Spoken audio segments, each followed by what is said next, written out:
जय श्री राम दोस्तों आज हम बात करेंगे भगवान से रिश्ता बनाने का क्या फ़ायदा होता है।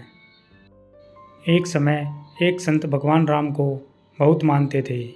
वे भगवान राम को अपना शिष्य मानते थे और शिष्य पुत्र के समान होता है, इसलिए माता सीता को पुत्र वधू के रूप में देखते थे। उनका नियम था रोज़ मंदिर जाते और अपनी पहनी माला भगवान को पहनाते थे। उनकी यह बात मंदिर के लोगों को अच्छी नहीं लगती थी।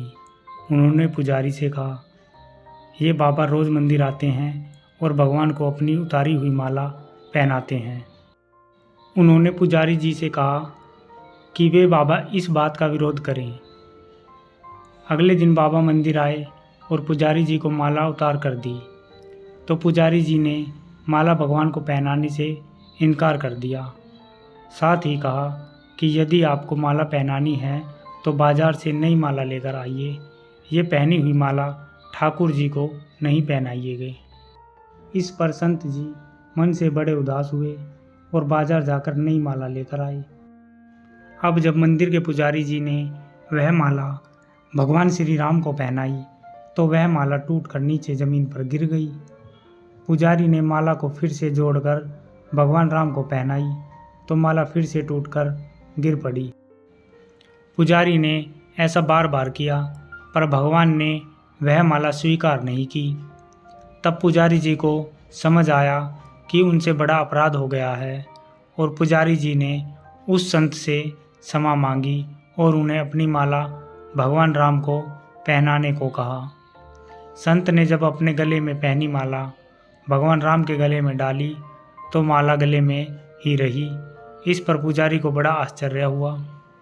ठीक इसी तरह एक दिन संत ने बाहर से आवाज़ लगाई, पुजारी जी हम आ गए। उस समय पुजारी जी किसी दूसरे काम में लगे हुए थे, उन्होंने सुना नहीं। तब सीता जी तुरंत अपने विग्रह से बाहर आई और अपने आगे पर्दा कर दिया।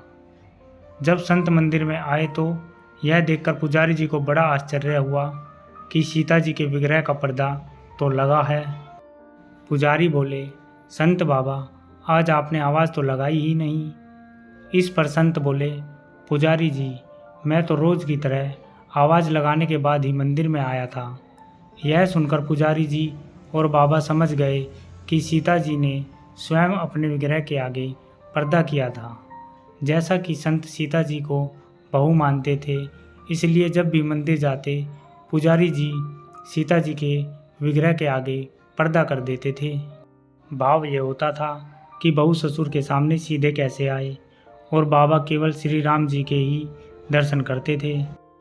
संत समझ गया कि प्रभु उसकी भावना को समझते थे।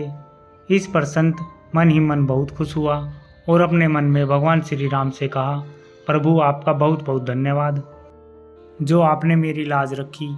मैं आज से मंदिर में प्रवेश ही नहीं करूँगा।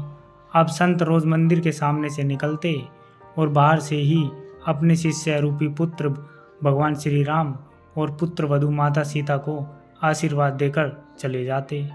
यदि हमें भगवान के निकट जाना है तो उनसे कोई रिश्ता जोड़ लेना चाहिए, तो वे भी संबंध को निभाते ज़रूर हैं। सच्चे भक्त को कभी निराश नहीं करते। दोस्तों सनातन धर्म से जुड़ी ऐसी और भी रोचक जानकारी पाने के लिए हमारे चैनल को सब्सक्राइब जरूर करें। जय श्री राम।